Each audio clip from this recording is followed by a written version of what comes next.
Hey everybody, it's Alex from Alex and Erika's channel, and we're back today to talk about Santorini. If you have a cruise visiting Santorini in the coming months, this is going to be the video for you. I'm going to give you some information about just important tips in navigating around Santorini, as well as some suggestions on what you can do and what we did when we had our recent visit. So be sure to check out the entire video.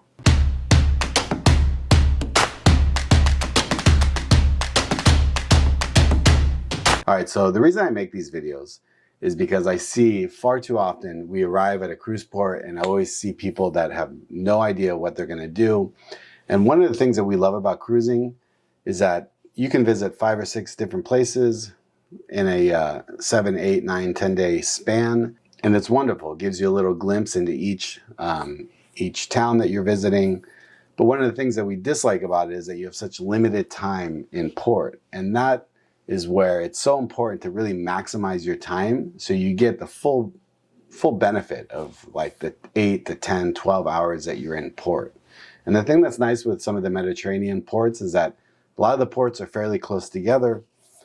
So it's not uncommon where you'll have 10, 12 hours in port. And that really makes a difference when you're trying to take advantage of the day and do the most. Also, you see a lot of videos, where people post negative things about visiting Santorini, and while it can be very overwhelming, it can get very crowded with cruises.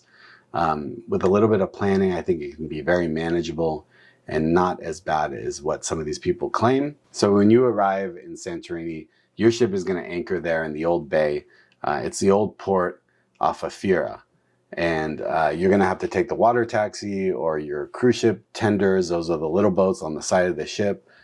There are a few tenders there that Santorini provides that are a little bit larger, that have a larger capacity. So you'll take those in and you'll arrive in the old port. You'll have a couple options because you want to get up to the top of the mountain or you want to get out of that port area. There's 2 ways to go to the top of the mountain. The most common way is the tram. There's a cable car tram that takes you up to the top.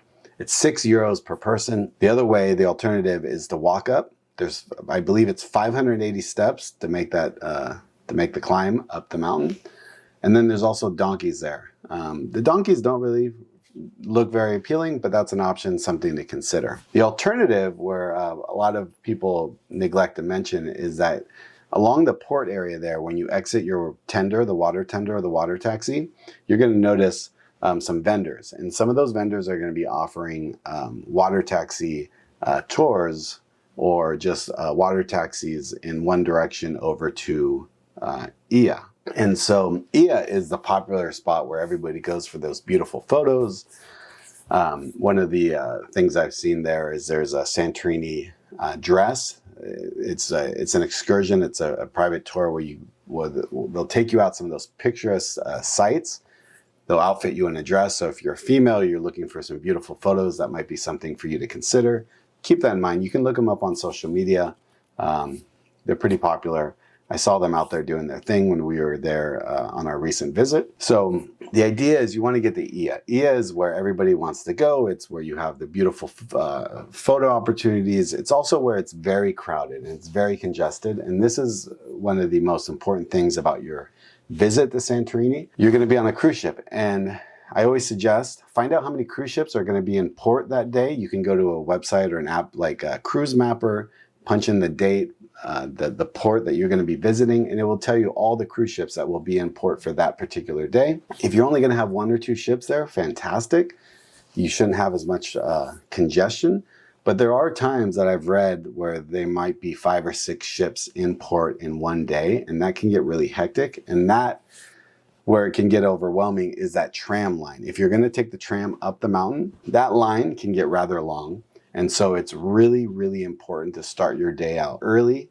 Be prepared to get off the ship 15 to 30 minutes prior to your disembarkation time. So if your cruise ship says that you're going to be in Santorini from, let's say, 8 to 4, be ready at 7:30 to get off that ship. Find out what the policy is. Some of these cruise lines, they depending on your status, they may give you priority water tender tickets. Find out how they distribute those, if they're going to do it the night before. Point is, you want to be ready to go, and you want to be ready to get off that ship as soon as possible when you're allowed to get off the ship. The alternative too is to book a cruise excursion. Book an excursion through the cruise line. That's going to give you priority access to getting off the ship. But again, those excursions can get a little pricey, and you're limited. You're in a larger group, so you don't have as much flexibility in what you're going to do. But I know there's a lot of people out there that only do excursions through cruise lines, which is fine. That's the safest option. For us personally, we almost never do a cruise excursion through the cruise line. We always do excursions on our own. In this particular situation, we had a cruise guide. We planned this months in advance. She picked us up there at the top of the tram station. We had our own private van, and we made our way around the island. So in summary, for getting off the ship, make sure you know the policy for getting off, if there's going to be tickets, if there's going to be priority tickets handed out.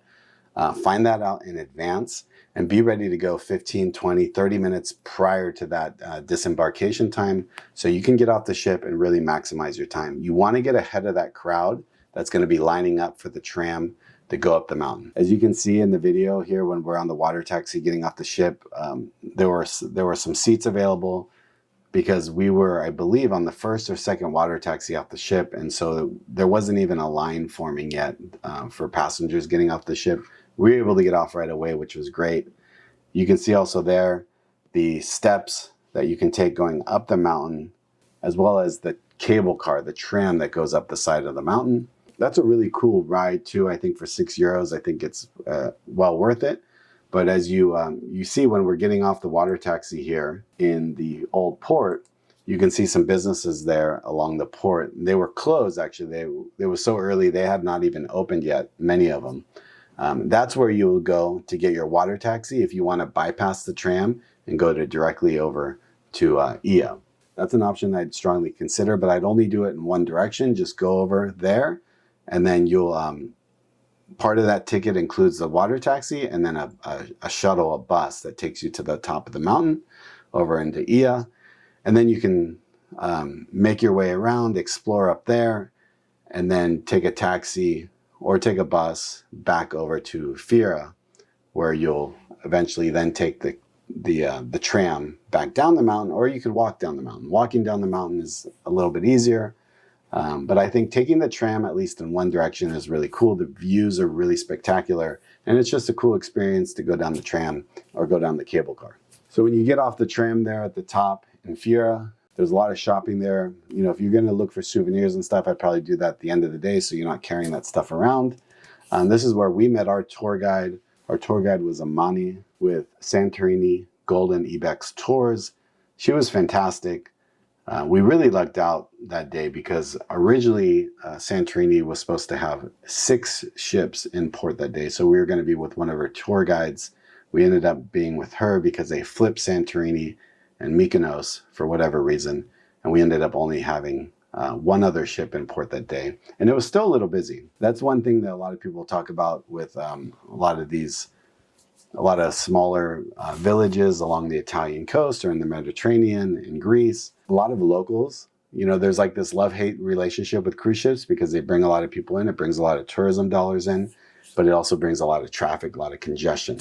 You know, having experience, like when we were in the Amalfi Coast, when we went to Cinque Terre, we did that on our own. We had 3-4 days there, and you could feel when the cruise ships were arriving in the day, the smaller villages would get so congested, and then in the afternoons by 3-4 p.m., it was so nice because they were so empty. It felt like you were just in this small little quaint little village, and so it was really cool. I think going to like a spot like Santorini would definitely be an option for us later down the road outside of a cruise, just to spend a couple days there, because it really is a cool spot. And that was the one thing that we noticed when we got there. We got off the ship early. We got into Ia early, and we took some great photos, but you could really feel the people coming. You could feel just within a half hour or so, a lot more congestion. As we were heading out, there were a lot of cruise ship passengers heading in. So for us, we did a private tour. This is us getting onto our private van. We had a driver and then our tour guide who took us around. We went directly to Ia, and we took our photos. We went out to a few spots, and even there, in a couple locations, the lines to get photos in a couple photo spots were really, really busy already. But I think we got some great photos. We were happy. And then we walked around, explored. We spent an hour and a half or so there. At the end, we got a little bit of ice cream or gelato. We regrouped. And then we got back on the bus and we went to a winery, a local winery just down the street, which was really, really cool. This is the winery we went to. We got a bottle of wine. We ended up buying a couple bottles of wine. I think we had a cheese platter, some appetizers. We got a little education. And we just sat there and enjoyed the views. It was a great estate, beautiful location.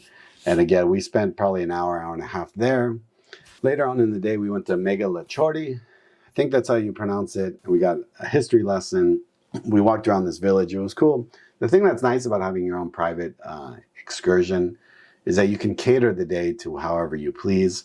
The thing that was great with Amani is that she gave us a few options. And she told us that, she made a suggestion of what she thought a good itinerary would be. We modified it a bit, but you can modify it however you see best, for you and your particular situation or your group. And then after that, we got back on the bus. We went to the opposite side of the island, and we went to this tavern, this local tavern, to have lunch. And the food there, we went in with just planning just to have some appetizers, but the food, everything looks so good. Also, as you can see here at the tavern, this was the owner of the restaurant. This is my father-in-law. My father-in-law was getting just outstanding treatment and service from the owner here. He felt like he was a little malnourished, and he was helping him. He wanted to see him eat more, and he was eating. He was enjoying all the food that he was eating, but it ended up being just like a super fun afternoon.